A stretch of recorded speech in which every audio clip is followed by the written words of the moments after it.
എന്താ ചേട്ടാ ഇവരെയും കൂട്ടി? പുതിയ കണക്ക് വല്ലതും പറഞ്ഞു തീർക്കാനുണ്ടോ കാർത്തികനോട്? പഴയതൊക്കെ വിടടോ. ഞാൻ അതിനൊന്നും വന്നതല്ല. സൂര്യയുടെ വിവാഹം തീരുമാനിച്ചു, അത് ക്ഷണിക്കാൻ വന്നതാ. വിവാഹം മംഗളകരമായ ഒരു കാര്യമല്ലേ? അത് ക്ഷണിക്കാൻ വരുമ്പോ അത്യാവശ്യം കൊള്ളാവുന്ന ആരെങ്കിലും കൂട്ടാമായിരുന്നില്ലേ? ഇതൊരുമാതിരി. എന്നാലും സങ്കടമുണ്ട് യതിയേട്ടാ. ഞങ്ങള് ബന്ധുക്കള് പറയുന്നതിനേക്കാളൊക്കെ ഇവള് പറയുന്നതാണല്ലോ യതിയേട്ടൻ വിശ്വസിച്ചേ. ആ, കുറച്ചുനാള് കഴിയുമ്പോ യതിയേട്ട പഠിച്ചോളും. നീ മിണ്ടാതിരിക്കടി. യതിയേട്ടൻ വന്ന കാര്യം കഴിഞ്ഞ് പടങ്ങിക്കോട്ടെ. നമുക്ക് കണക്ക് പറയാനുള്ളവരൊക്കെ ഈ നാട്ടിൽ തന്നെ ഉണ്ടല്ലോ. യതിയേട്ടൻ അകത്തോട്ടിരിക്കേ. വേണ്ടടോ, എനിക്ക് കുറച്ച് തിരക്കുണ്ട്. ഇതങ്ങോട്ട് വാങ്ങിക്കേ. ഞങ്ങൾ ഇവരെ പറ്റി പറഞ്ഞതുകൊണ്ടാണോ യതിയേട്ടൻ അകത്തേക്ക് കയറാത്തത്? വിരോധം എന്തെങ്കിലും മനസ്സിലുണ്ടായിരുന്നെങ്കിൽ ഞാൻ വരുമായിരുന്നോ ഗീത? ജീവിതത്തിൽ ചില തട്ടലും മുട്ടലൊക്കെ ഉണ്ടാവും. അത് തട്ടിത്തെറിപ്പിച്ച് മുന്നോട്ട് പോകുക എന്നുള്ളതല്ലാതെ വൈരാഗ്യമൊക്കെ മനസ്സിൽ സൂക്ഷിച്ചിട്ട് നമുക്ക് എന്താ ഗുണം? ആ, അപ്പൊ മറക്കണ്ട, വിവാഹത്തിന്റെ തലേ ദിവസം തന്നെ എല്ലാവരും എത്തണം. ആയിക്കോട്ടെ യതിയേട്ടാ, അപ്പൊ നമുക്ക് കാണാം. എന്നാ ശരി. ശരി.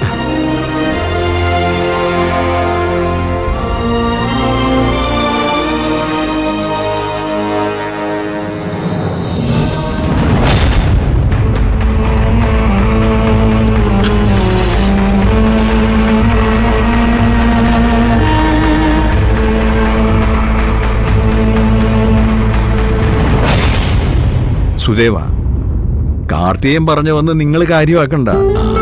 അയാളുടെ രീതികളൊക്കെ നിങ്ങൾക്ക് അറിയാലോ. ഞങ്ങൾക്ക് അതിലൊന്നും വിഷമമില്ല സർ. തോറ്റുപോയതിന്റെ ക്ഷീണം കാർത്തികേട്ടന് കാണുന്നറിയാം. അതിനെങ്ങനെ പകരം വീട്ടാൻ അയാളെ തീരുമാനിച്ചാലും ഞങ്ങള് ബഹളത്തിനൊന്നും പോയില്ല. നല്ല കാര്യം. അപ്പൊ പിന്നെ ഇനി പ്രത്യേകിച്ച് ആരെയും ക്ഷണിക്കാനില്ല. നിങ്ങൾ എങ്ങനെയാ ഉദ്ദേശിക്കുന്നത്? അയ്യോ സാറേ, അത്രയും ദൂരെയൊക്കെ ഞങ്ങള് കൊള്ളാടോ. ഒരു മര്യാദയ്ക്ക് ഞാൻ ഇവിടെയുള്ള ബന്ധുക്കളെയൊക്കെ ഒന്ന് ക്ഷണിച്ചെന്നേ ഉള്ളൂ. സത്യത്തിൽ എനിക്ക് അവിടെ വേണ്ടത് നിങ്ങളെ നിങ്ങളുടെ കുടുംബത്തിനെയൊക്കെ ഒന്നിച്ചാ. മോളെ നന്ദിനി, എന്തോ നിന്നെ ഒരു മോളുടെ സ്ഥാനത്ത് കാണാനേ എനിക്ക് സാധിച്ചിട്ടുള്ളൂ. അപ്പോ സൂര്യയുടെ വിവാഹം എന്ന് പറയുന്നത് നിന്റെ കുടുംബത്തിലെ വിവാഹമാണ്. 2-3 ദിവസം നേരത്തെ അച്ഛനെയും കൂട്ടി അങ്ങ് എത്തണം.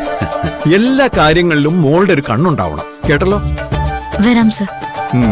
കേട്ടോ സുദേവ, വിവാഹത്തിന്റെ മൊത്തം ഉത്തരവാദിത്വമാണ് ഞാൻ നന്ദിനിയെ ഏൽപ്പിച്ചിട്ടുള്ളത്. ഇനി താനായിട്ട് അത് മുടക്കൊന്നും വേണ്ട. ഇല്ല സാറേ, വന്നോളാം. നന്ദിനി, വരുന്നതിന് മുമ്പ് താന്നിയൂരമ്മയുടെ നടയിൽ പോയി നിത്യപൂജയ്ക്കുള്ള കാര്യങ്ങളെല്ലാം തിരുമേനിയെ കണ്ട് ഏർപ്പാടാക്കും. ആ, ചെയ്യാം. എന്നാ ഞാൻ പോട്ടെ മോളെ. പോട്ടെടോ. ഓ,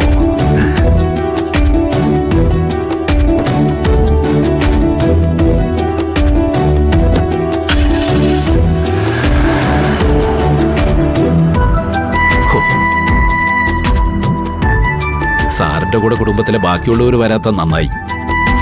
എങ്കിൽ പിന്നെ നമ്മളോട് ഇങ്ങനെയൊക്കെ സംസാരിക്കൂ? നമ്മൾ അതൊന്നും നോക്കണ്ട അച്ഛാ. സാറിന്റെ മനസ്സിൽ നമുക്കൊരു സ്ഥാനമുണ്ട്. അതനുസരിച്ച് നമുക്ക് ചില കടമകൾ ചെയ്യാനുണ്ട്.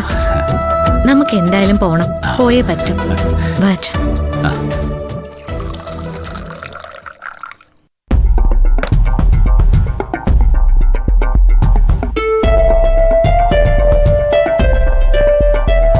എന്ത് പറ്റി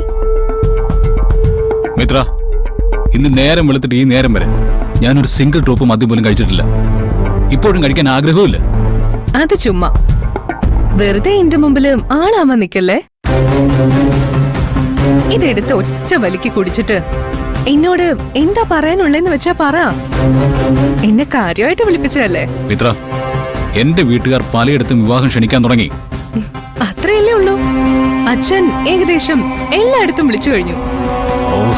ഞാൻ പറയുന്നതിന്റെ സീരിയസ്നെസ് ഒരാൾക്ക് പോലും ഇതുവരെ മനസ്സിലായിട്ടില്ല.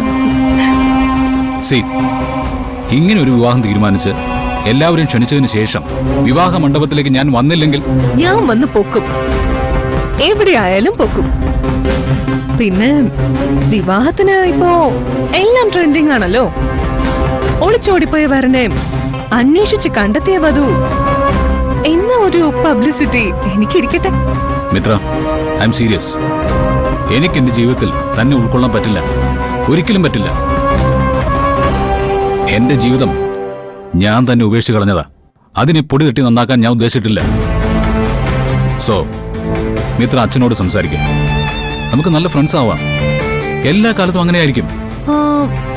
ഓക്കെ, പക്ഷേ അത് വിവാഹം കഴിച്ചിട്ടും ആകാലോ.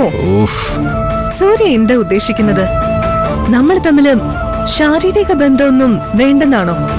വേണ്ട, എനിക്ക് നിർബന്ധമില്ല.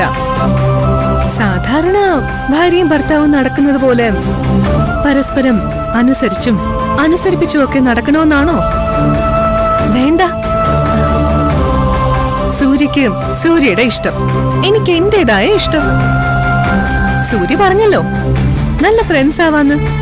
നമുക്കല്പം വെറൈറ്റി ഫ്രണ്ട്ഷിപ്പ് ആയാലോ? എന്തേ? എന്നിട്ട് ജീവിതം ആഘോഷിക്കാം.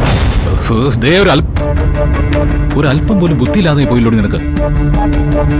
ഒരു പുരുഷൻ കൺമുന്നിൽ വെച്ച് നിന്നെ ഇഷ്ടമല്ല, നിന്നോടൊപ്പമുള്ള ജീവിതം താല്പര്യമില്ലെന്ന് പറയുമ്പോ അന്തസ്സുള്ളൊരു പെണ്ണാണെങ്കിൽ പ്രതികരിക്കണ്ടേ?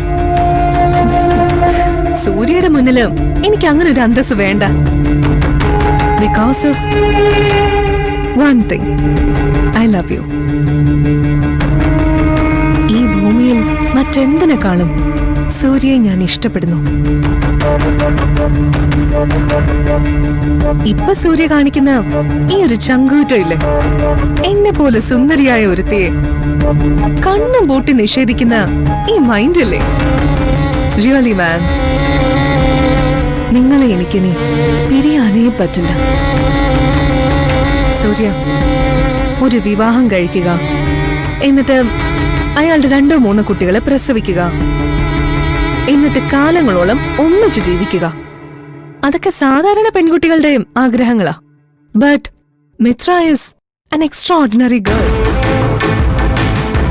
ഒരൊറ്റ ദിവസം ആയാലും അന്നത്തെ എന്റെ അഡ്രസ് സൂര്യയുടെ ഭാര്യ എന്നായിരിക്കണം. That's enough. സത്യമായിട്ട് ഞാനൊരു കാര്യം ചോദിക്കട്ടെ, നിനക്ക് വേറെ എന്തെങ്കിലും അബദ്ധം പറ്റിയിട്ടുണ്ടോ? ഏതെങ്കിലും ഒരുത്തിന്റെ കൂടെ അലഞ്ഞു തിരിഞ്ഞ് നടന്നിട്ട് അവരെ ഉപേക്ഷിച്ച് പോകുന്നതാണോ നീ? ഇനി ഈ കഥകളിലൊക്കെ കാണുന്ന പോലെ എന്റെ തലയിൽ കെട്ടിവെക്കാൻ വേണ്ടി നിന്റെ വയറ്റിൽ കുഞ്ഞോ മറ്റോ ഉണ്ടോ? സമ്മതിച്ചു. എന്റെ സ്ഥാനത്ത് വേറെ ആരെങ്കിലും ആയിരുന്നെങ്കിൽ സൂര്യയുടെ കരണത്തടിച്ചേനെ.